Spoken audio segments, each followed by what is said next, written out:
రాష్ట్రంలో కూటమి ప్రభుత్వం పాలన చేపట్టి 18 నెలల కాలంలో 2,51,000 కోట్ల అప్పు తీసుకొచ్చిందని వైఎస్ఆర్సీపీ శాసనమండలి ప్రతిపక్ష నేత బొత్స సత్యనారాయణ అన్నారు.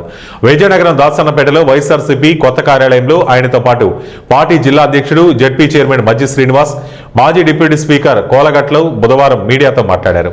చంద్రబాబు ప్రభుత్వం వైద్య విద్యను ప్రైవేటు పరం చేయాలని చూస్తోందన్నారు. అందుకు ముందుగా జగన్ ప్రభుత్వం కట్టిన వైద్య కళాశాలను ప్రైవేటు పరం చేస్తోందని విపక్ష ఎమ్మెల్సీ నేత బొత్స విమర్శించారు. పేదవాడు వైద్యను అభ్యసించాలనే లక్ష్యంతో రాష్ట్ర వ్యాప్తంగా వైద్య కళాశాలలను తమ ప్రభుత్వం గతంలో నిర్మించిందన్నారు.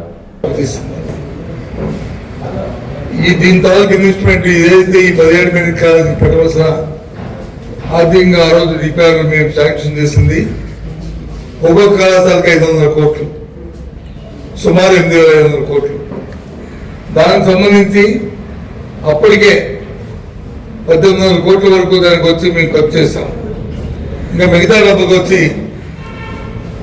దాని ఫైనాన్స్ ఇన్స్టిట్యూషన్తో, నాబార్డుతోని, మిగతా సంస్థలతోని దాన్ని ట్యాప్ చేస్తాం. ఏ విధంగా ఇబ్బంది లేకుండా పెద్ద ఆరోగ్యానికి సంబంధించి 8,500 కోట్లని రాబోయే 2-3 సంవత్సరాల్లో పెట్టలేమంటున్న ఈ ప్రభుత్వాన్ని ఏమైనా ఆలోచన చేయండి. మరి ఏం చేశారు? 2,50,000 కోట్లు సరిపోతాను విడుదల చేయమండి. ఏ రకంగా కాంట్రాక్టులకి, ఏ రకంగా తప్పదారులకి, ఏ రకంగా దుర్వినియోగం చేశారో తెలుస్తుంది. అందుకే చెప్తున్నాను ఇది ప్రజలకి. అంతేకాదు, ఇవాళ విద్య తీసుకుంటే స్కూల్స్లో 4 నెలలప్పుడు స్కూల్ పెట్టాం. మన పేరెంట్స్ పెట్టారు. పేరెంట్స్ మీట్లో వచ్చి ఆ రోజు జరిగిన ఆ స్కూల్స్ కి ముఖ్యమంత్రి వెళ్ళాడు, విద్యాశాఖ మంత్రి వెళ్ళాడు, ఉప ముఖ్యమంత్రి వెళ్ళాడు, ఇంకా ప్రధానమంత్రి గారు. ఏ విధంగా ఇంత ఆహ్లాదకరంగా ఉన్నాయి స్కూల్స్ వాతావరణం. అదే 5 సంవత్సరాల కింద తన తెలుగుదేశం పార్టీ అధికారులు ఉన్నప్పుడు ఏ రకంగా ఉన్నాయి ఆ స్కూల్స్. ఎందుకంటే అది మానవ వనరులు.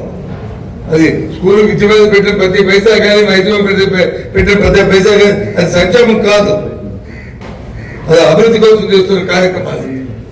అది అవసరం. నేటి బాగున్నా రేపు పౌరులనే సామెతలాగా మన మనుషులను కాపాడుకోవాలి, పాలన వ్యక్తి పెద్దవాళ్ళు చేయాలి. అప్పుడే